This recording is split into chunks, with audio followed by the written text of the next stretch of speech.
Hello and welcome to the Ridiculously Good VA Show with Tracy Daviero. If you are a virtual assistant or want to be one, this is the place to learn the tips and tricks you need to become a ridiculously good VA. I've been a part of the VA industry since 1998, and I'm excited to get to know you and help you build an amazing business. Let's go. Hello and welcome to another episode of the podcast that teaches you how to be a ridiculously good virtual assistant. Every week I try to bring you insights, strategies, and encouragement to help you grow your VA business with confidence, clarity, and consistency. Today I want to talk about what clients really think about our rates. And our quote is from Warren Buffett: "Price is what you pay, value is what you get." When you think about pricing, you're usually thinking about the number. When clients think about pricing, they are thinking about value, clarity, and confidence. Let's go. This is our second episode of our 4-part series about your rates. And today I want to talk about what clients really think about your rates and why so many virtual assistants are worrying about the wrong things when it comes to pricing. A lot of VAs tell themselves stories, maybe not out loud, but they're there in the back of our minds. Clients are worried about price. Clients want the cheapest option. If I charge more, they're going to say no. If they hesitate, that means my rate is too high. We always get so worried about the client and what they think, and we don't want to ask them what they think. People tell us not to worry about what they think, and it's this carousel of thoughts, and they aren't really even based in anything real. We're just making it all up, right? The stories feel logical. They feel protective, and they feel like they're helping you avoid rejection. But most of the time, they are assumptions. They're actually not even facts. If this sounds familiar at all to you, then these assumptions are probably shaping how you show up in your conversations about pricing. When a client hears your rate, they're not immediately deciding if you're worth it. Even if you've had conversations like that before, remember, we always want to be talking about your ideal clients here, not just any client. So yes, some clients are looking for the best price, and I don't want you to think I'm telling you any lies here, but the good clients who actually need help and are willing to invest in it do think differently. They're asking themselves, do I trust this person? Do they understand my business? Do they sound confident in what they offer? Do I feel relieved knowing this will be handled? Does this feel like a professional decision? Notice what's missing from that list. Clients are rarely sitting there doing math in their heads or comparing you to every other VA on the internet. They're responding to how grounded you sound, how clearly you communicate the value of your work. So what happens after that? When a client pauses, when they ask a question, or when they say they need to think about it, a lot of VAs immediately rush to assume that the rate is the problem. So they start filling that silence, explaining more, justifying the price, offering flexibility, or maybe even discounts. Don't do that. Have you done it before? I have so many times. But hesitation usually means the client is processing their decision. They're not necessarily rejecting you. And it's important to preserve that silence. Say nothing. Confident providers will allow this space. They don't chase approval or look for the yes. They make sure that they have answered the client's questions. They remain calm. And that calmness does more to reassure a client than any rambling explanation ever could. I know it's against what you feel. You feel like you need to explain or justify. And when you do, it often works the opposite way. So here's something that might surprise you. When you undercharge or you sound unsure about your rate, it really doesn't make your clients feel lucky or excited. It actually makes them feel uncertain.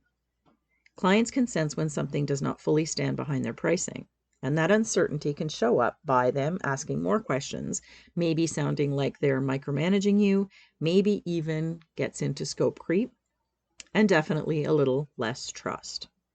We try to get our clients not to treat us like employees, but if we leave the decisions or the control in the pricing conversations to them, that's exactly what happens, and that's the beginning of that type of relationship. We set that precedent right there. But on the other hand, if you state your rate clearly and concisely, kind of matter of fact, like, to be honest, then your clients will feel like they're dealing with a professional, even if your rate is higher than expected. Confidence is everything here. So let's think about this. Why do clients hire VAs? They need stuff done, yes, but they often don't want to manage that stuff. They want us to manage it. They want fewer decisions to make, not more decisions to make. They want someone who can take care of their stuff, take ownership, solve their problems, follow through, and communicate the status of everything clearly. Communicating your rate is part of that ownership. It tells your clients how you see your role, how seriously you take your work, and it tells them whether you're operating as a thriving business or just someone hoping to be chosen or hired. And confidence actually works in a kind of a loop. When you talk about your rates or money confidently, clients automatically trust you more. When clients trust you more, conversations feel easier. And when conversations feel easier, what happens? Your confidence grows, and so does theirs in you. And then you don't shy away from conversations anymore because they don't feel so hard. And the opposite is also true. When you doubt your rate, clients, they pick up on that.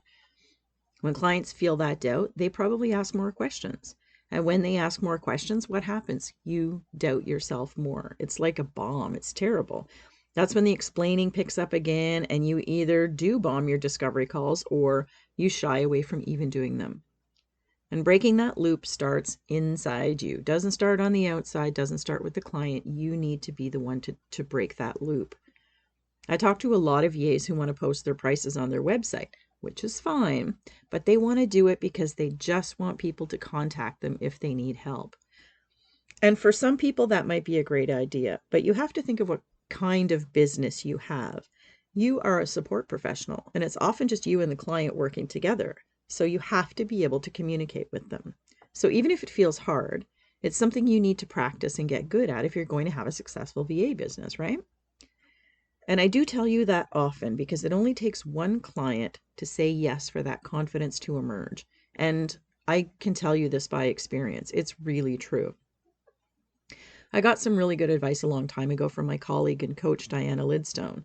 I actually saw her this summer at an event, and she told me that it was one of her coaches that gave her that advice. But I still credit her because she's the one who taught it to me. And the advice is to detach yourself from the outcome of the conversation. Any conversation, really, but definitely money conversations. And instead of looking for the yes, which can be really stressful, detach yourself from that outcome.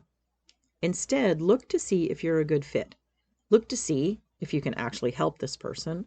Look to see if they have the budget to work with you, but don't look for the result. Don't look for that yes, because you might not get that yes, especially in your first conversation with someone. In a networking conversation, don't try to get a sales conversation from that, and don't try to get an ad to your email list. In a discovery call, don't try to get a sale.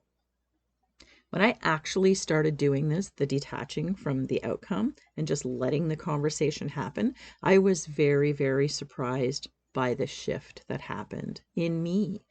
I felt lighter. I didn't feel like I had to handle objections to get to a yes. And I have a sales background, so objections were a big thing, and I stumbled with them all the time. All I needed to do was talk to someone and see if I liked them, see if I could help them, see if they had a budget that I needed them to have to pay me properly. And you can talk about all of those things without, going through objections and saying, so what do you think about that? Are you ready to start? What do you think? Where's the yes? And you can still say those things if the conversation warrants it, but you don't have to make sure that every conversation ends that way. I found it really liberating, and I think that you probably will too. It made all the difference. Because then it became okay to have a conversation that didn't finish up with a yes or a sale. It was okay for me to say, I don't think I can help you, because you're allowed to say that too. And it just felt better. So let's get back to what you should be asking yourself. Instead of asking, will my clients pay this? Try asking, do I stand behind this rate? Because your clients are going to trust you if you do. Pricing isn't about convincing someone that they need you or that they need to work with you.